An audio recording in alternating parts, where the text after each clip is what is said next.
You want to hear a really wild stat, though? Yeah. We are at 193 countries, I believe we are number 3 in gun violence.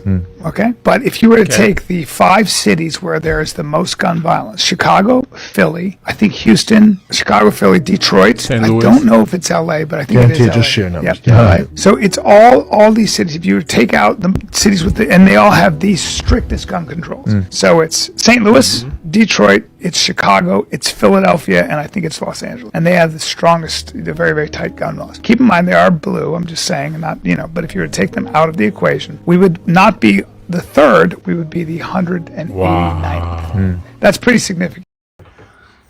Kamala Harris demands for an assault weapon ban doesn't go over very well with the Twitter sphere.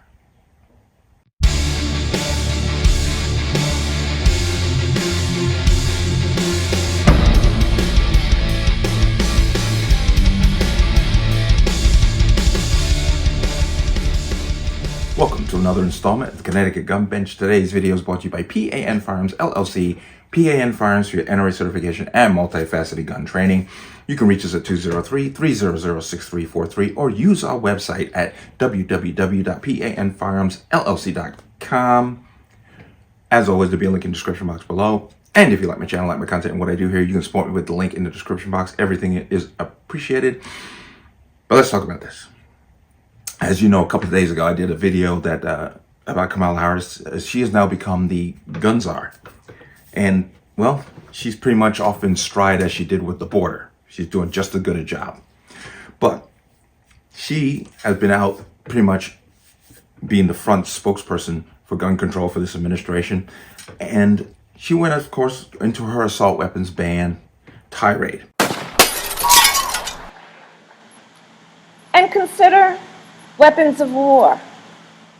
Weapons that were designed to kill a lot of people quickly. It's just common sense to believe that they have no place on the streets of a civil society. And that it is time to renew the assault weapons ban.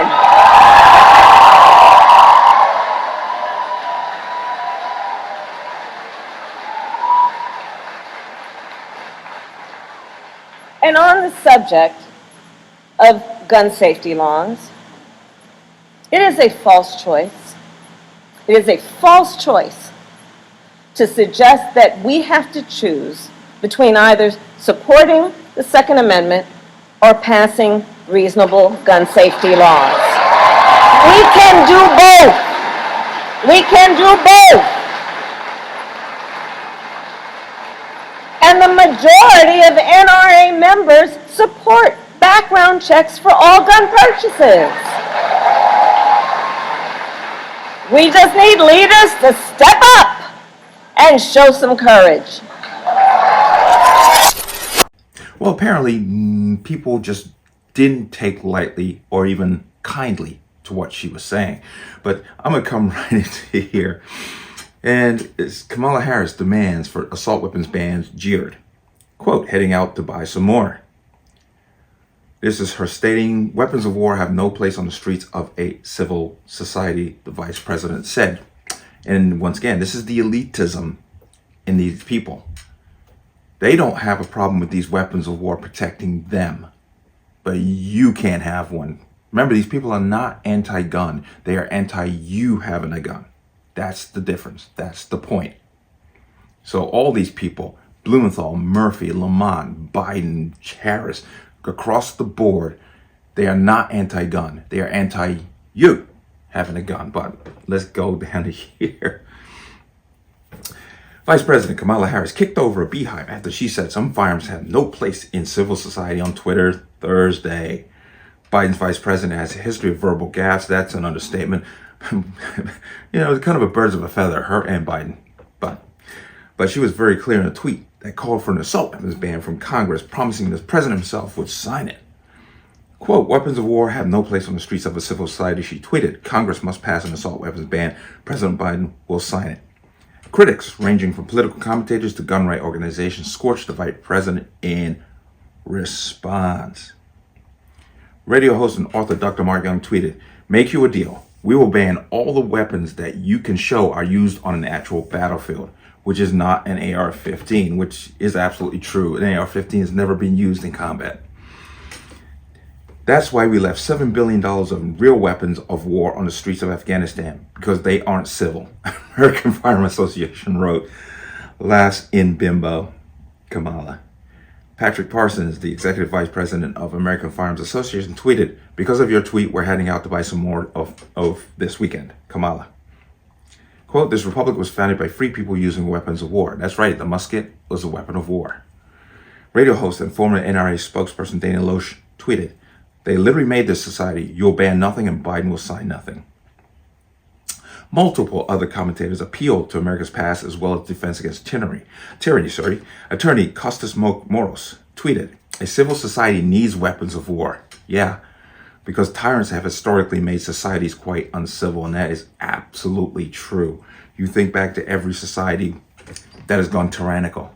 What is the first thing they do? They disarm the people. Every time. But, quote, "As long as authoritarian narcissists such as yourself, hell-bent on levering state violence against peaceful people exist, we will be armed accordingly," gun advocacy group the Firearms Policy Coalition wrote.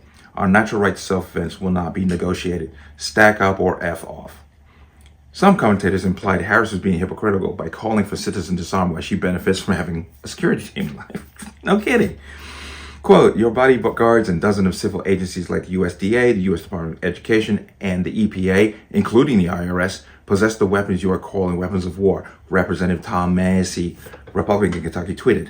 "The reality is you want every citizen disarmed and every government agency armed with these guns, but that's exactly what they want. That's exactly what they want. They want authoritarian control." And I'm going to go way down the rabbit hole with this. This is the left. The left wants authoritarian control, and they can't get it as long as the citizenry is armed the way they are. That's why they are pushing all this crap. They want authoritarian control.